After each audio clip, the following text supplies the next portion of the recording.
Hey guys, it's Kristin from Convivio. We're going to talk about cold brew today because it's still really hot outside and I love cold brew. So we're going to teach you how to make it at home, really simple with things hopefully you have around the kitchen.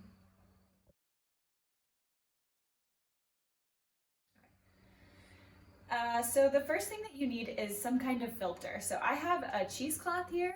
You can see that it's old and stained with coffee because I've made lots of cold brew in it. If you don't have a cheesecloth, they're pretty easy to find, or you can just use a filter too, like an old or a coffee filter. You'll just need something to be able to tie it up with, so maybe a string or something.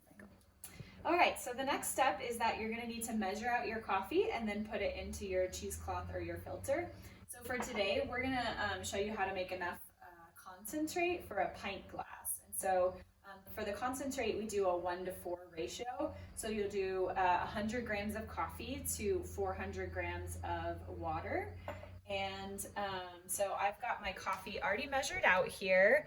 And you can see it's ground kind of coarse, so you want to make sure that you have a coarse grind on your cold brews so that there's more surface area that can interact with the water and extract those flavors. So I've got my 100 grams of coffee and I'm just going to put it into my filter.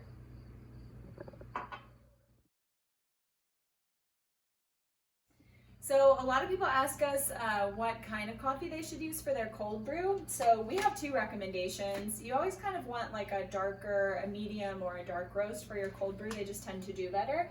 So we have our medium roast, which is the Café de la Casa. Super great, has a little bit more kind of chocolatey, sweet flavors. And then we have our Finca de Dios, and this one's going to be a little bit kind of nuttier and sweet like molasses.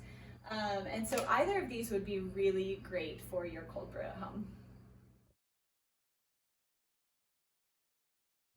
Okay, so I've got my pre-measured coffee here. This is 100 grams of coffee, and I'm just gonna close it up, and you can put a tie around this if you want. I'm just gonna use the lid to close it in there.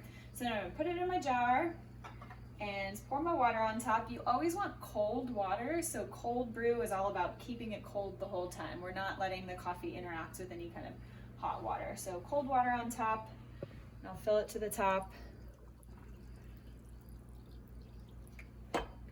And then I'm just gonna use the lid to kind of snap this on. There we go, and then that's it. So now I'm gonna put this in the refrigerator and let it brew for 18 to 24 hours. So the trick here is that we just want a lot of time for the coffee to interact with the water and pull out those kind of sweeter flavors, more of the sugars from the coffee over time. And then again, this is a concentrate, and so you wanna, once I'm ready to drink this, I'm gonna fill a glass super full with ice and pour this on top so that it, as the ice melts down, it'll kind of dilute the concentrate a little bit. And that's it, easy peasy. So hope you enjoy your cold brew at home.